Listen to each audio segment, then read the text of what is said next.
औलाद का मोह। दिलीप और सुधांशु नाम के दो भाई थे। दिलीप की शादी कावेरी के साथ हुई और सुधांशु की शादी माया के साथ। शादी के बाद दोनों भाई अपनी अपनी पत्नी के साथ खुशी खुशी रहा करते थे। दोनों भाइयों के परिवार एक ही घर में रहता था।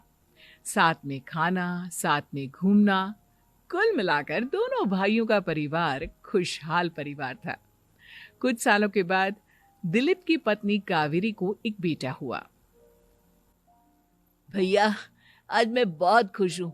चाचा बन गया हूँ मैं। हाँ भाई साहब, इस बच्चे के घर में आने से तो रौनक आ गई है। मैं सबको बताऊंगी कि मैं तो चाची बन गई हूँ, चाची। तुम दोनों कितने अच्छे हो। हमारे बच्चे के आने से ऐसे खुश हो रहे हो जैसे ये बच्चा तुम्हारा ही हो। बस भैया, अब आपका बेटा इस दुनिया में आ गया ना, हम भी कोशिश करेंगे कि हमारा भी बच्चा जल्दी से इस दुनिया में आ जाए। और फिर आपका और हमारा बच्चा दोनों मिलकर दिन भर घर के आंगन में खेला करेंगे। कितना मजा आएगा ना। सच कहती हो माया, मैं भी उसी दिन का इंतजार कर रही हूँ जब तुम्हारी भी गोद भर जाएगी और मेरे बेटे को एक छोटा भाई या बहन मिल जाएगी। 1 साल बीत जाता है। दिलीप और कावेरी का बेटा अब 1 साल का हो चुका था, लेकिन सुधांशु और माया की कोई औलाद नहीं होती। माया, लगता है कि हमारी जिंदगी में बच्चे का सुख ही नहीं है। ऐसा क्यों कहते हैं? दिलीप भाई साहब का बेटा भी तो हमारा ही बेटा है ना। तुम्हारी बात बिल्कुल ठीक है माया, लेकिन फिर भी हमारा खुद का एक बच्चा होता तो कितना अच्छा होता।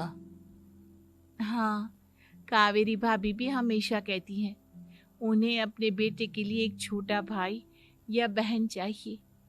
लेकिन देखिए ना, हमारी तो किस्मत ही कितनी खराब है। हमारे तो सारे ट्रीटमेंट भी फेल हो चुके हैं। डॉक्टर ने भी साफ साफ कह दिया है कि तुम कभी माँ नहीं बन सकती।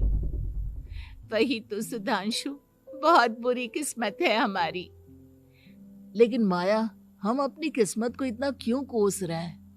हम दिलीप भाई साहब के बेटे को अपने बेटे की तरह ही प्यार कर सकते हैं ना। हाँ जी, बिल्कुल सच कहा।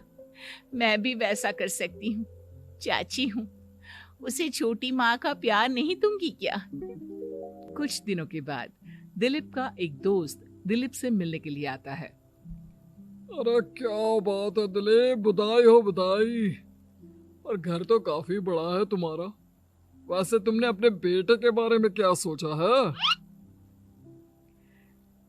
भैया, और क्या सोचेंगे, बस उसे पढ़ा लिखा कर अफसर बनाएंगे, उसकी पढ़ाई पर खर्च करेंगे। अरे भाभी, आपकी तो इतनी सारी प्रॉपर्टी है, आपको किस बात की चिंता? ले देकर एक बेटा ही तो है। अरे नहीं दोस्त, तुम गलत समझ रहे हो। इस घर में मैं और मेरा छोटा भाई दोनों रहते हैं। इस घर का आधा हिस्सा मेरे छोटे भाई का है। अच्छा, कितने बच्चे हैं तुम्हारे छोटे भाई के?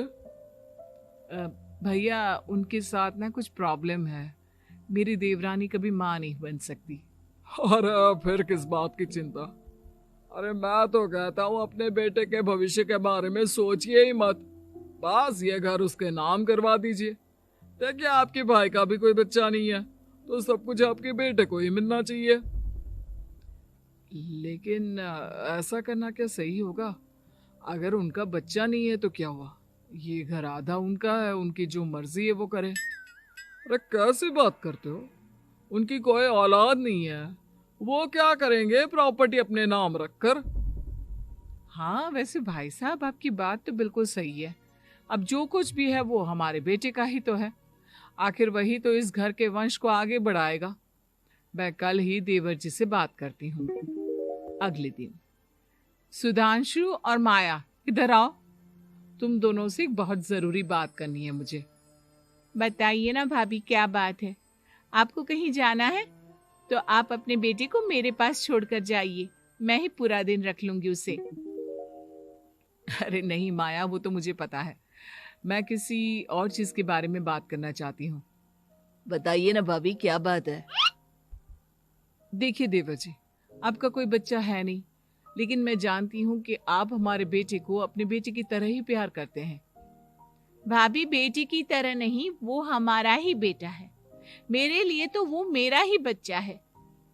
वही तो फिर क्यों ना ये सारी प्रॉपर्टी हम मेरे बेटे के नाम करवा दे, क्योंकि तुम्हारा हो या मेरा, हम सबका एक ही तो है बेटा। लेकिन भाभी अभी तो वो सिर्फ 1 साल का है, अभी से प्रॉपर्टी उसके नाम करवाने का क्या मतलब है? देखिए देवर जी, जो काम जितना जल्दी हो जाए ना उतना अच्छा। आने वाले वक्त का क्या भरोसा। भाभी, भरोसा क्यों नहीं, हम तो हमेशा आपके बेटे को माँ बाप की तरह ही प्यार करेंगे। हाँ, लेकिन फिर भी मैं चाहती हूँ कि ये सारी प्रॉपर्टी मेरे बेटे के नाम हो जाए। अब मुझे नहीं लगता तुम दोनों को इसमें कोई भी परेशानी होगी, है ना? भाभी वैसे तो आप जो कह रही हैं वो बहुत जल्दबाजी है, लेकिन फिर भी अगर आपको ऐसा लगता है तो ठीक है, कल ही प्रॉपर्टी के पेपर बनवा लीजिए, मैं और माया उस पर साइन कर देंगे। इस तरह से अगले दिन प्रॉपर्टी के पेपर बनवाकर सारी प्रॉपर्टी दिलीप और कावेरी के बेटे के नाम पर करवा दी जाती है। कुछ दिनों के बाद सुधांशु, सुबह सुबह ये कौन लोग आ गए हैं तुम्हारे घर पर? भैया वो ऊपर वाला कमरा खाली पड़ा था ना, सोच रहा था किराएदार रख देता हूँ। लेकिन किराएदार रखने से पहले आपने हमसे पूछा भी नहीं। भाभी, इसमें आपसे पूछने वाली क्या बात थी? हमें एक ही कमरे की जरूरत थी, इसलिए सोचा दूसरा कमरा किराए पर दे देते हैं, कुछ इनकम हो जाएगी। अरे माया, ये सारी प्रॉपर्टी अब मेरे बेटे के नाम पर है और यहाँ पर जो कुछ भी होगा उसके लिए तुम्हें मेरी या दिलीप की परमिशन तो लेनी पड़ेगी ना। हाँ सुधांशु, तुम्हारी भाभी ठीक ही तो कह रही है। अब देखो, तुमने खुद अपने हाथों से ये प्रॉपर्टी हमारे बेटे के नाम की है, वह अभी बहुत छोटा है, तो इस घर से रिलेटेड सारे फैसले तुम्हें हमसे पूछ कर लेने चाहिए।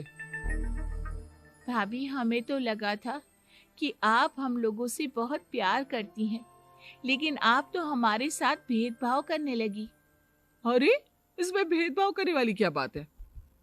और मैंने कौन सा तुमसे कुछ गलत मांग लिया? अरे ले देकर मेरा बेटा इकलौता इस पूरे वंश का वारिस है, सब कुछ उसके नाम है। तुम्हें इस बात से जलन क्यों हो रही है? भाभी, माया को जलन नहीं हो रही, वो तो बस ऐसे ही कह रही थी। सब जानती हूँ मैं, इसकी खुद की तो कोई औलाद पैदा नहीं हुई, बस इसीलिए जब देखो तब मेरे बेटे पर बुरी नजर डालती रहती है। देखो माया, कावेरी तुमसे बड़ी है, वो जैसा कहती है वैसा करो। और वैसे भी इस घर पर अब तुम लोगों का कोई अधिकार नहीं है, वो तो हम लोगों की भलाई समझो जो तुम्हें अभी तक यहाँ रहने दिया है। भैया, आप इतने कैसे बदल गए? इस प्रॉपर्टी ने आपके दिल से हमारे लिए प्यार पूरी तरह खत्म कर दिया है क्या? इसी तरह वक्त बीतता जाता है और देखते देखते दिलीप और कावेरी का बेटा प्रणव 25 साल का हो जाता है और उसकी नौकरी लग जाती है। पापा, आज मेरा अपॉइंटमेंट लेटर आ गया है, मैंने सिंगापुर में जॉब ज्वाइन कर ली है। लेकिन प्रणव, विदेश में नौकरी करने जाने से पहले तुम्हें कम से कम अपने मम्मी पापा से एक बार पूछना चाहिए था ना। इसमें पूछने वाली क्या बात है माँ? मैं सिंगापुर जाकर जॉब करना चाहता हूँ तो करना चाहता हूँ। देखो प्रणव, हमने तुम्हारे लिए इतनी सारी प्रॉपर्टी यहाँ पर रखी हुई है, उन सब का क्या होगा? यहाँ रहो, बिजनेस करो। सॉरी पापा, मैं यहाँ रहकर कोई बिजनेस नहीं करने वाला, और ये जितनी भी प्रॉपर्टी आपने मेरे लिए संभाल कर रखी है ना, ऐसे ही किसी को दान में दे दीजिए, क्योंकि मैं सिंगापुर से वापस इंडिया आकर कभी नहीं रहने वाला। दिमाग खराब हो गया है तेरा? जानता नहीं, तेरी वजह से हमने तेरे चाचा चाची से लड़ाई करके पूरा घर तेरे नाम करवा दिया था। हाँ, तो ऐसा करने से पहले आपको सोचना चाहिए था ना। और मम्मा, मैं तो वैसे भी उस वक्त 1 साल का था, मेरा इस मैटर से कोई लेना देना नहीं है। कैसी बात कर रहा है ये लड़का?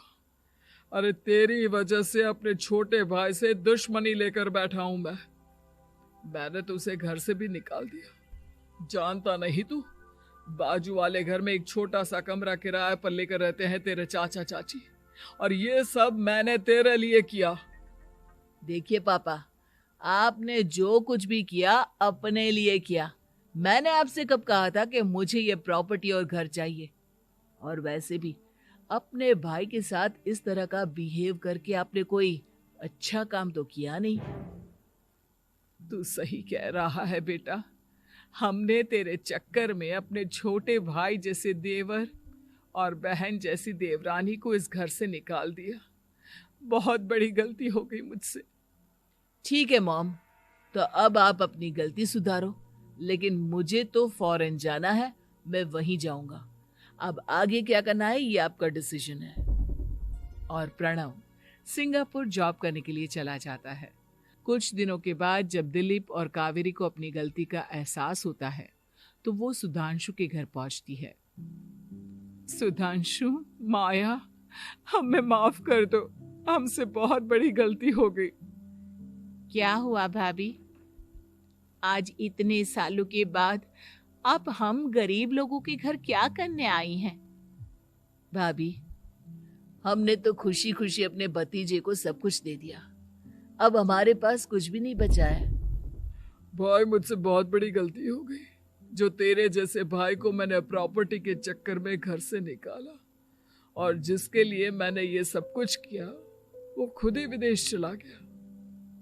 भैया भाभी, जिस बेटे के लिए आपने हम लोगों को इतनी तकलीफ दी, आपस के प्यार को बिगाड़ा, जब वही आपसे दूर चला गया तो आपको इस बात का एहसास हुआ।